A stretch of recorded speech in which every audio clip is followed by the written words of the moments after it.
Look మీద అభిమానులందరూ ఏమంటున్నారు, ప్రేక్షకులందరి యొక్క రివ్యూ ఏంటి, మీ రివ్యూ ఏంటి? మొబైల్ మసాలా వారి ఫిల్మ్ నగర్ కబుర్లోకి వెళ్ళిపోతూ మనం మాట్లాడుకోవాల్సింది ఎవరి గురించి అంటే గనక, విజయ్ గారు హీరోగా డైరెక్టర్ వెంకట ప్రభు గారు తెరకెక్కిస్తున్నటువంటి the greatest of all time, the goat గురించి అనమాట. ట్రైలర్ లాంచ్ అద్భుతంగా జరిగింది సాటర్డేనే. అయితే ఈ వేడుకకు సంబంధించి ఇప్పుడు అందరూ కూడా వారి వారి రివ్యూస్ ని తెలియజేస్తున్నారు. డైరెక్టర్ తీసినటువంటి సినిమాకి సంబంధించినటువంటి ముఖ్యంగా కథానాయకుడి ఏజింగ్ లుక్ ఏదైతే ఉందో అది నెట్టింటి చర్చగా మారింది. విమర్శకుల గురించి మాట్లాడుకుంటే కనుక ఇటీవల రిలీజ్ అయినటువంటి స్పార్క్ సాంగ్ లోని విజయ్ ఏజింగ్ విషయంలో ఆడియన్స్ ఫీడ్బ్యాక్ అనమాట.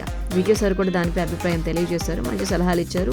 వాటిని దృష్టిలో పెట్టుకుని కొన్ని మార్పులు చేశామని, ట్రైలర్లో చూసినటువంటి లుక్కే ఫైనల్ని, దాన్నే సినిమాలో చూస్తారు అని చెప్పి, మాకు ఇది ఒక పాఠం లాంటిదని చెప్పి అన్నారు అనమాట. పాటలపై వచ్చినటువంటి స్పందన ఏదైతే ఉందో డైరెక్టర్ గారు మాట్లాడుతూ ఈ సినిమా సాంగ్స్ విషయంలో మిక్స్డ్ టాక్ అయితే కనుక వినిపించింది, కానీ తెరపై అందరినీ అలరిస్తాయి, విజువల్ ట్రీట్ లా ఉండబోతుంది అని చెప్పి వారు చెప్పడం జరిగింది. సైన్స్ ఫిక్షన్ యాక్షన్ ఫిల్మ్ ఇది. సో ఏజింగ్ టెక్నాలజీని ఉపయోగించారు, దాని సహాయంతోనే విజయ్ గారిని కుర్రాడిగా చూపించే ప్రయత్నం చేశారు. దీంతో పాటు మరో లుక్ లో కూడా హీరో గారు మనకి కనిపించబోతున్నారు ఇందులో.